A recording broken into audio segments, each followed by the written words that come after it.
Welcome to We Get Work and the Year Ahead 2025 podcast series. This year, our special report and corresponding podcast series are created to help you move forward steadily, seamlessly, and successfully in a workplace law environment in persistent flux.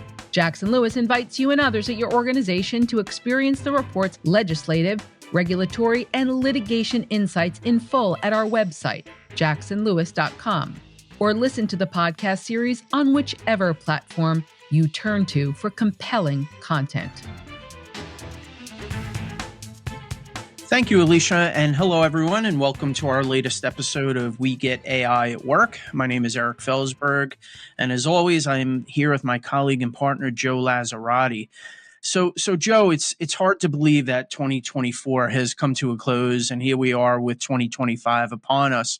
And, you know, this seems like a good opportunity to look back at 2024 workplace AI highlights and offer our thoughts as to what we're likely to see during 2025. What do you think? No, absolutely. It's been quite a year, right? Maybe a good place to start, Eric, is just to think about, maybe you can give your thoughts on some of the developments in AI in the workplace that, we've seen emerge during that time. Yeah, I think, look, AI was top of mind for many lawmakers during 2024, but it even started before that, right? We saw a lot of legislators kind of, taking notice of this AI thing and trying to legislate around it. And so we started to see some of that in 2023. So on the federal level, right, we saw, President Biden and his administration issue a very broad executive order. He titled it the Executive Order on Safe, Secure, and Trustworthy Artificial Intelligence. Pretty far reaching, right? Gave a lot of directives to other federal agencies. His administration also issued an AI Bill of Rights. And we've also seen agencies like the EEOC and the Department of Labor issue guidance around the issue of AI. But a lot of the action was not on the federal level, right? A lot of it was on the state level. So we've seen states like California, Colorado, Maryland, just to name a few, enact AI-related laws. And of course, New York City's law, right? So this is a law that came around in 2023. It's New York City's automated employment decision tool law. You'll hear people refer to it as the AEDT. That law really came into its own during 2024. And essentially what this law did is it prohibited employers and employment agencies, for that matter, from using an AEDT unless that tool that was being used was subjected to a bias audit, which is similar to, think of it like a disparate impact analysis. And there was also some postings and notices that have to be given to job seekers and employees that may be interested in a position. And we also, for employers that were subject to this law, published the results or a summary of their bias audit for all the world to see. So that law really kind of came into its own in 2024. And I know a lot of employers have really gotten very deep into that law to figure out exactly how to comply, while at the same time, right, trying to manage and take advantage of, I really should say, of the advantages that some of these automated selection tools provide. So a lot going on both at the federal, state, and for New York City, the local level. Yeah, I think that's right, Eric. And you said coming into their own. I think that happened a lot in 2024. And I think lawmakers, right, were also reacting to that coming into their own, as there's been a huge uptick in adoption and utilization by users. And I know a lot of our clients are kind of reacting to a lot of that in terms of, even though there's no mandate for a policy or governance necessarily, certainly not one that's widespread at this point in the U.S., there's been a lot of organizations talking to us and internally about, how do we manage this? How do we deal with governance? What kind of policies do we need?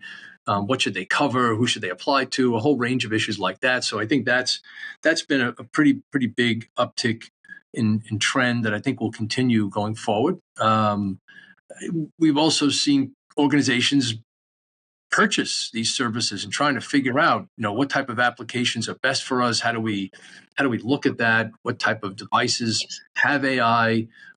do we even know if they have AI because that technology is embedded in it, and so they may not realize it. So I think one of the examples there I think was these AI note taker tools, which seem to be really popular in 2024, and I think a lot of people jumping in without necessarily realizing a lot of the issues that come with it. And then one thing I thought was really interesting, especially during the election, a lot of concern was around deep fakes and people using those to create a whole range of problems, right? But of course, it wasn't just the election. We see it. There was that one case, I don't know if you remember, the principal in Baltimore had come under fire because of a deep fake audio recording from what later they learned to be the athletic director because of some dispute going on at the school, and it caused this whole firestorm in the town. And then there was the guy in Hong Kong that sent a $25 million payment because of a deep fake video of a CEO, right? So these are just stories that we all kind of talk about, but the reality is this is going to continue, and the technology is getting pretty wild. So I think that's certainly a lot of the stuff that we saw in 2024. But let me ask you, since you kind of went through some of the laws, Eric, when you look at these statutes and regulations, and maybe even some that might be coming down the pike, what are some common themes that we're seeing? Yeah.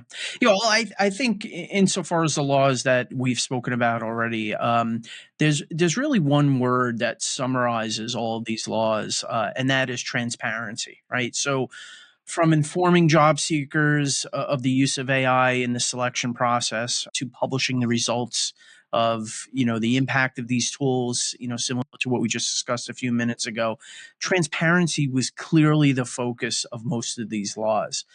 Now, another interesting observation is, where did these legislatures decide to focus their enforcement efforts, right? Should they, for example, focus their enforcement efforts on developers, right? So the folks that are creating these tools and bringing them to market, should that be the focus of the different legislators' efforts?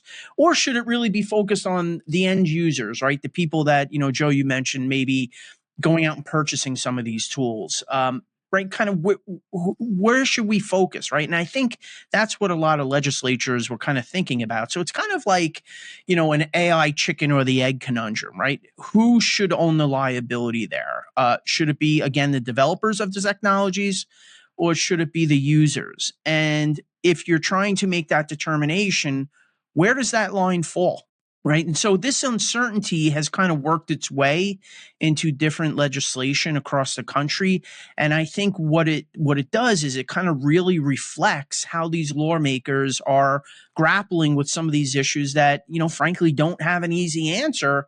And it's kind of ending up in the legislation that employers now are subject to, and are kind of in the position of trying to figure out, well, how is it that we're supposed to comply with these particular laws? So I think it's challenging on both sides of that issue.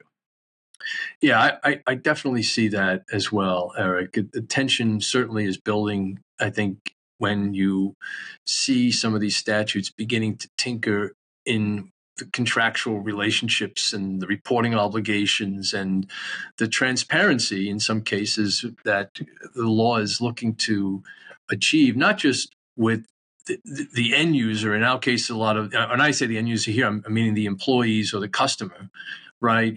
As opposed to the employer or company that, is buying the technology.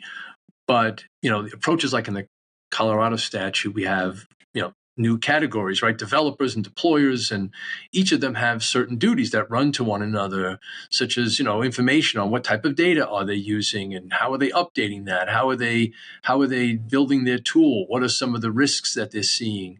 And having to disclose some of that is going to be interesting to see how that really plays out in reality. And you layer on top of that some of the other laws that kind of are affecting these automated decision-making tools, is the CCPA regulations that are currently being considered for AI. And that's on top of an existing set of rules regarding how you deal with service providers and whatnot. So how this all comes together is going to be pretty interesting and because it might not always be the same way that companies are used to interacting with their third-party service providers. There's some more active engagement that's going to have to happen, not just at the beginning of the contract or and then at the end of the 3-year term. There's going to not be a lot of things going on in between there relating to AI. So clearly, settling on contract terms is going to be increasingly challenging for organizations. So let's look at 2025, right? What's shaping up? What are we looking at? Well, that's a big question. So we'll do our best to kind of predict what we think we're going to see here. But to start with, what I would say is we're going to see more AI related laws that focus on these quote unquote traditional issues. Now, I know it's a little funny, right, to talk about anything traditional when you're talking about AI, right? But when I use the word traditional to really get at this issue of transparency and issues of bias and disparate impact that we've seen kind of show up time and again in all of these most of the laws that we've seen, these different laws. And so I think you're going to see more laws kind of emerge that focus on those particular issues, because there is a lot of concern, both from an EEO employment perspective and just keeping people up to date on, what the types of technologies that are being used. So that would be one that I think is something we're going to see. The other thing is, I think there's going to be some new legislation aimed at some of these new developing AI technologies that, it's always hard to predict what type of technologies are going to come out. But, I think a pretty sure bet is it's always going to evolve, and we're going to have new technologies. And as that happens, you're going to have new laws. It's just the way it works, right? So some of these leading edge generative AI platforms, Joe, you mentioned earlier about the AI note takers. I completely agree. Interviewers and others, right? They're all likely to draw attention. So I think again, as these emerge, you're going to see some laws following up right behind them. The one thing that I'm interested to see if it kind of comes to fruition, but I think it will, is enforcement. Right. Up until now, we really haven't seen a large push towards enforcement. There's been a heavy emphasis, as you may imagine, and we've spoken about it, on the development and enactment of these laws. And I alluded to it a moment ago. It's very challenging for lawmakers to keep pace with developers and how quickly these technologies are coming to market. But now that the ink has kind of dried over the last 2 years on some of these laws, I think employers should anticipate increased enforcement in furtherance of these laws. And like I said, we haven't seen a ton of that, but I think we're likely to see some more of that during 2025. And all of this, right, combined is going to continue to fuel the need for things like, AI policies that you mentioned, bias audits, disparate impact analyses, and issues of validation within the meaning of the uniform guidelines on employee selection procedures, for starters. So that's what I see kind of more on the immediate horizon. In 2025, but time will tell, and we'll kind of have to see how this continues to evolve as we move through the year. Yeah, it all makes sense to me. And one thing you said made me think of something, and I want to add just one other thing. And the first is, I think as companies go through this, one thing that they're going to have to think about, and maybe this is something we cover in the future, and that's just record retention.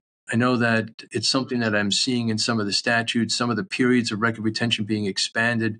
And maybe that's, Eric, in anticipation of what you're talking about with regard to enforcement. And legislatures and agencies are saying, hey, in order for us to enforce this, we're going to need a lot of data. We talk a lot about data, right? And they're going to need that data to be able to assess how the tool worked and what steps you were taking. So organizations probably want to think about that. Just how do we go about doing that? Is it up to the vendor? Is it us? But the other thing also is just, I think things are going to keep moving faster and faster. I don't think that's a surprise. And one thing that kind of makes me think about that, I think last week there was the EEOC announced some guidance on wearables. something that we've talked about, right? If you remember the social distancing bracelets, right? Back from COVID, if we remember that, right? Who wants to remember that? Yeah, exactly. But it was a form of wearable, right? But now when you start thinking about it and say, wow, look how far we've come since then with AI and technology and whatnot. These devices, these wearables now are going to be probably so much more powerful and capture so much more data. So the point is, I think, because of where we are with technology and the speed at which it's moving, it just raises a whole nother range of issues that we have to consider more quickly going forward. So I think that's certainly in order for 2025. Yeah, I mean, it seems like once we feel like we're on top of one issue, something else pops up. And so, at least we'll have enough content for our podcast through 2025 as we, we talk about some of these issues as we move forward. I mean, certainly a lot to think about. And, it is best, right, to think about these issues sooner rather than later. For our part, Joe and I, we're going to do our best to keep our listeners up to date on these issues through upcoming episodes of the podcast. But in the interim, we hope you found this discussion helpful. If you have any questions, would like to have us cover a certain AI topic, if you want to be a part of the podcast, let us know. Reach out to us. You could do that at ai@jacksonlewis.com. And we always, like to hear from our listeners. But until then, Joe, always a pleasure. We'll speak with all of you soon. I hope you all have a happy new year. And thank you for listening. Thank you for joining us for the Year Ahead 2025 Special Edition podcast series. Please tune in to future episodes where we will continue to tell you not only what's legal, but what is effective. Our We Get Work podcast is available to stream and subscribe on Apple, Spotify, and YouTube, as well as jacksonlewis.com. If you enjoyed these episodes, we encourage you to share any or all of them with your network and leave a review to help others find us. We would love to hear your suggestions for future topics, or if you're interested in being a guest on our show, please reach out to us at wegetwork@jacksonlewis.com. Thank you for tuning in.